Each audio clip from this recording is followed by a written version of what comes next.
Hey, welcome. So when it comes to dating and relationships, we spend a lot of time thinking about the right thing to say. But what if the strongest move you can make isn't saying anything at all? Today, we're diving into the strategic power of the pause.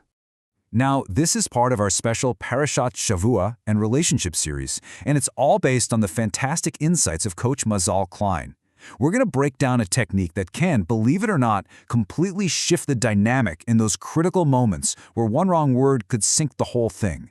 You know the feeling. We've all been there. You're on a date, things are going pretty well, and then, bam, they say something. Just one little phrase that lands totally wrong and, it just hits a nerve. You feel it in your gut instantly. And what happens inside your head? The reaction is immediate, and it is intense. Your brain is screaming, defend yourself, push back, or maybe even, that's it, I'm done, end this date right now. That feeling is so powerful, and it just demands that you do something. So this right here, this is what we're going to call the trigger moment. It's that lightning-fast switch from just having a normal conversation to having a full-blown emotional reaction.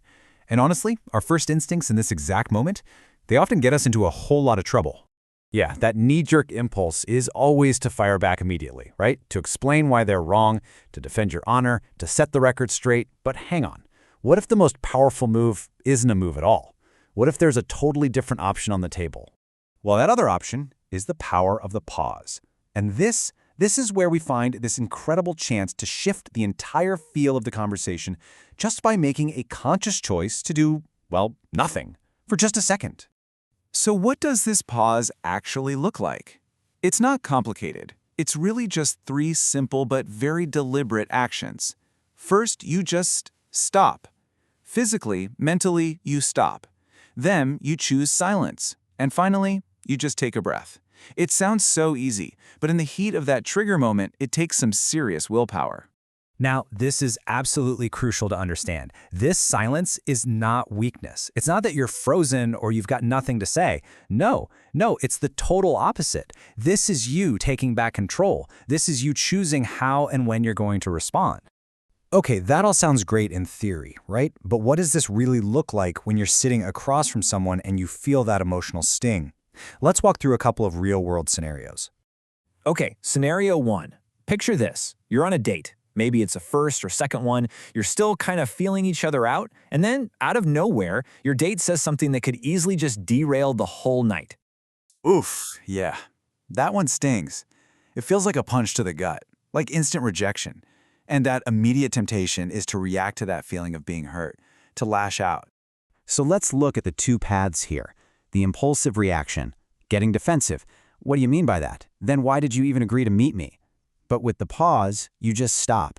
You let that comment hang in the air for a beat. You don't rush to fill that awkward silence. And look what happens when you do that. First, it gives you a second to actually process what was said, so you can respond thoughtfully, not just from a place of hurt. It also projects this incredible confidence, like your self-worth isn't shattered by their opinion. And you know what's funny? Sometimes your silence makes them hear their own words and think, maybe I could have said that better. All right, let's raise the stakes a little. Now imagine you're a few dates in. There's a real connection starting to form. You're both a little more invested. Things are getting a bit more serious. See, this one feels different. It's less like rejection and more like an accusation. And the natural human response is to immediately jump in and defend yourself. The impulsive reaction is that classic back and forth, what are you talking about? Of course I'm invested. I planned this whole thing. But the pause creates a totally different kind of space. Instead of building your defense in your head, you just listen. You actually let their words land. The benefits here are honestly, they're huge. You completely avoid that pointless who's right, who's wrong power struggle. You give yourself room to actually consider their point of view. But maybe the most important thing is you make the other person feel heard. And that simple act can turn what could have been a big fight into a really honest, connecting conversation. This brings us to probably the most important idea of this entire thing. We have to be crystal clear about what this silence is and what it is not. This silence, the Hebrew word for it is shtika. It is not about avoidance. It is not about being a doormat or just swallowing your feelings to keep the peace. That's not healthy for anyone. No, this is an active, powerful choice about how and when you decide to engage. And this is the whole game right here. It's the choice to respond from a place of calm, of centered strength, instead of from that raw, wounded place of immediate hurt or anger. You're still going to respond. You're just going to do it on your terms. It's wild to think about, isn't it? So often, connections don't break because of the big issues, but because of how we handle these tiny, sensitive moments. That 1 second, that single choice to just pause, that could literally be the very thing that saves the connection from falling apart. So I'll leave you with this to think about. Look back at your own conversations. Can you think of a time when you actually took that breath, paused for a moment before reacting, and it changed everything? The next time you feel that trigger, just remember, in that tiny space between their words and your reaction, that's where your power is.